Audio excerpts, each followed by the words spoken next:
2 থেকে 3 দিনে প্রেমিক প্রেমিকাকে বশীকরণ, দাম্পত্য কলহ দূর করা, গোপন রোগের চিকিৎসা সহ দেয়া হয়। অনেক কিছু কাজেরই ট্রিটমেন্ট আমি দিতে পারি ভালো। মনে করেন যে অনেকের যে বউ চলে যায় একটা ছেলের সঙ্গে, অনেকের প্রেম ভালোবাসায় ব্যর্থতা আছে, তাদের আমি 72 ঘন্টার ভিতরে ইনশাআল্লাহ রহমতে 72 ঘন্টার ভিতরে সমাধান করে দিই।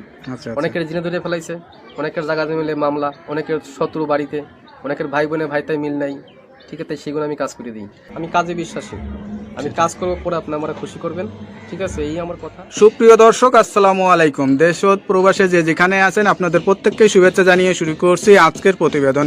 আজ আমরা কথা বলবো কবিরাজ ময়নুল ইসলাম সাহেবের সাথে, জানবো তার কি কি বিষয়ে কবিরাজি ট্রিটমেন্ট দিয়ে থাকেন এবং কি অবস্থায় চলছে তার কবিরাজি।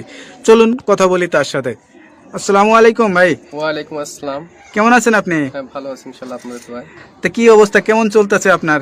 ভাই আমি তো মনে করেন অনেক রোগের কাজ করি, বুঝতে পারছেন, বিভিন্ন রোগের মনে করেন কবিরাজি কাজ করি, বাপ দামাল থেকে করি।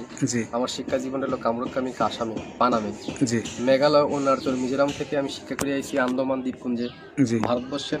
সেখানে আমি শিক্ষা করছি কড়ি চালান, হাড্ডি চালান, মানুষের বিভিন্ন রোগ উপকার করি, যেমন মানুষের মানুষ বান মারে। আচ্ছা আচ্ছা, এই যে আপনার রাতে যে দেখা যাচ্ছে কড়ি হাড্ডি, এটি আসলে এইগুলোর মাধ্যমে চালান দিয়ে ট্রিটমেন্ট দিয়ে থাকেন নাকি? আসলে আমার শিক্ষা জীবনে পাইছি, ঠিক আছে, এরা হলো রাহুর হার। আচ্ছা আচ্ছা, হার দিয়ে আমি মানুষকে জিন সাধন করি। আচ্ছা আচ্ছা, বোতল জিন সাধন করে সাগরে নিক্ষেপ করি। আচ্ছা আচ্ছা, মানুষের মানুষ বান মারে, নষ্ট করে, সেই রোগের কাজ করি আমি, এগুলো বোতলে ভরে মানুষ চালান করে দিই। আচ্ছা, নদীতে। কথা বুঝতে পারছেন? তবে অনেক করে দুষ্কর্মী করে ফেলা, জায়গা মিলে মামলা, ঠিক আছে, কেস মামলা করে, অনেকে ভালোবাসায় ব্যর্থতা, ঠিক আছে, মনে করেন যে অনেকে দুশ্মনী করে জায়গা জমি আটকিয়ে রাখে, সেগুলো আমি ছুটিয়ে দিই। আচ্ছা আচ্ছা, তা আপনি যে এই ট্রিটমেন্ট বা এই পেশাটা কতদিন হলো শিখছেন?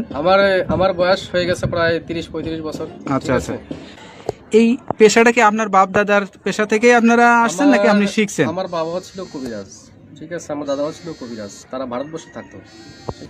ত্রিপুরা রাজ্য, মেঘালয়, অরুণাচল, মিজোরাম, নাগাল্যান্ড থেকে শিক্ষা করে বাংলাদেশে আসি। বাংলাদেশে আমাদের বাড়ি, ঠিক আছে। আপনার জন্মস্থান কি বাংলাদেশেই? আমার জন্মস্থান ভারতবর্ষে। আচ্ছা আচ্ছা, আমার জন্মস্থান হলো অরুণাচল, এটাকে বলা হয় মিজোরাম। আমার বাপ দাদা এখানে শিক্ষা করার জন্য গেছিল। আচ্ছা আচ্ছা, ঠিক আছে, আমার মা তারা এখানে ছোটবেলায় বাপ দাদার সাথে ঘুরতেন আপনি? হ্যাঁ, আমাদের বাড়িও ছিল কলকাতাতে, ঠিক আছে, সেখান থেকে বাড়ি নিয়ে থাকতো, বাড়ি করে তারপরে বাংলাদেশে মনে করেন আমাদের পুরনো বাড়ি, সেখানে আমরা চলে আসছি। এখন যে দেশে আছেন বা এই যে এখন যেখানে আছেন, এই ঠিকানাটা কোথায়? এটা হলো সাভার। সাভার, এই যে ঠিকানায় যে আছেন আপনি, এই যে ট্রিটমেন্ট দিয়ে বউ বাচ্চা কাচ্চা নিয়ে, আপনার তো ফ্যামিলি আছে, তাদেরকে নিয়ে সবাইকে নিয়ে ভালোই আছেন?